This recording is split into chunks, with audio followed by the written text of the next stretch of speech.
नमस्कार मंडळी, मी दीपाली. स्वामी दीप किचन या चॅनलमध्ये मी तुमचं सर्वांचं मनापासून स्वागत करते. मंडळी, आज मलाईदार दही घरी कसं तयार करायचं हे मी सांगणार आहे. मलाईदार दही करण्यासाठी कोणती ट्रिक वापरावी, दही तयार होताना त्याच्या गुठळ्या न होता छान असं प्लेन दही कसं करता येईल, ह्या काही गोष्टी आजच्या व्हिडिओमध्ये शेअर करणार आहे. नवशिकेता आवडीने घरामध्ये दह्याला विरजण लावतील.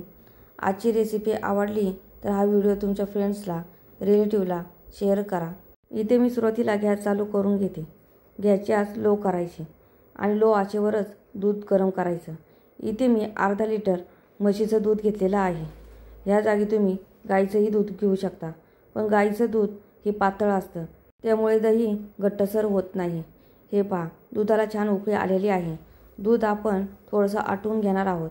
दूध आटवल्यामुळे दही छान घट्टसर होतं आणि दह्याला मलाई छान येते.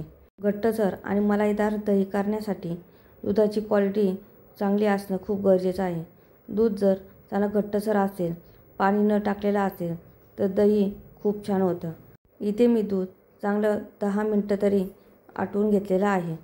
आता मी गॅस बंद करते आणि दूध गार करून घेते. दुधाला आपल्याला कोमट करून घ्यायचं आहे, जेणेकरून दुधामध्ये बोट जाईल इथपर्यंत आपल्याला कोमट करून घ्यायचं आहे. इथे मी एका वाटीमध्ये थोडंसं दही घेतलेलं आहे. 2 ते 3 चमचेच मी दही घेतलेलं आहे. दही मी डेअरीमधून घेतलं आहे, त्यामुळे दही छान फ्रेश आणि मलाईदार आहे. दुकानामध्ये जे पॅकेटमध्ये दही असतं ते दही शक्यतो घेऊ नये, कारण पॅकेटमधलं दही हे किती दिवसाचं आहे हे आपल्याला माहीत नसतं. म्हणून मी सांगेन डेअरीमधलं फ्रेश दही विरजणासाठी वापरा. दह्याला चांगलं फेटून घ्यायचं, म्हणजे दह्यामधल्या गुठळ्या मोडून निघतील आणि त्यामुळे दही छान प्लेन तयार होतं. हे पहा, दुधामध्ये माझं बोट जाईल इथपर्यंत छान कोमट झालेलं आहे. आता दुधामध्ये दही घालताना थोडं थोडं करून चमच्याने घालायचं. सगळं एकदम एका जागी घालायचं नाही, म्हणजे दही एका जागी जमा होत नाही. असं थोडं थोडं करून घातलं आणि ढवळलं की दही चांगलं दुधामध्ये एकत्र होतं आणि दुधामध्ये दही चांगलं एकजीव होऊन जातं.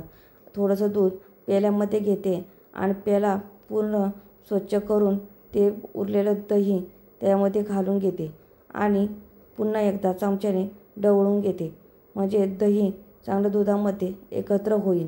दुधामध्ये दही घालण्याआधी दही फेटून घेणे ही सर्वात महत्त्वाची टीप आहे. त्यामुळे आपलं दही छान मलाईदार आणि प्लेन होतं.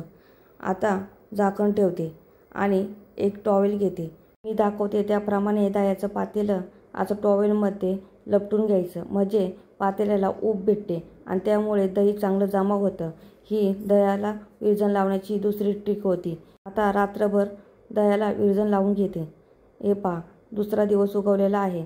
आता दुसऱ्या दिवशी पातेल्यावरचं झाकण काढते. तुम्हाला दिसतच असेल दही किती छान घट्टसर जमा झालेला आहे आणि किती मलाईदार आहे. तुम्हाला कापा काढून दाखवते. बघा किती अलगद आणि छान अशा कापा निघत आहे. जराही दह्यामध्ये गुठळ्या तयार झालेल्या नाही. एकदम प्लेन असं दही तयार झालेलं आहे.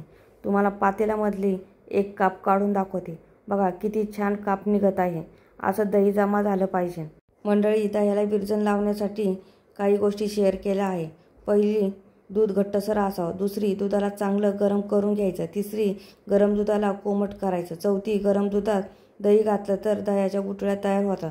आणि पाचवी, दह्याला विरजण लावलेलं पातेलं जाड कपड्यात किंवा टॉवेलमध्ये लपटून ठेवायचं आणि रात्रभर गरम जागेत पातेलं टॉवेलसहित ठेवायचं. व्हिडिओ आवडला असेल तर चॅनेलला लाईक, शेअर, कमेंट, सबस्क्राईब करायला विसरू नका.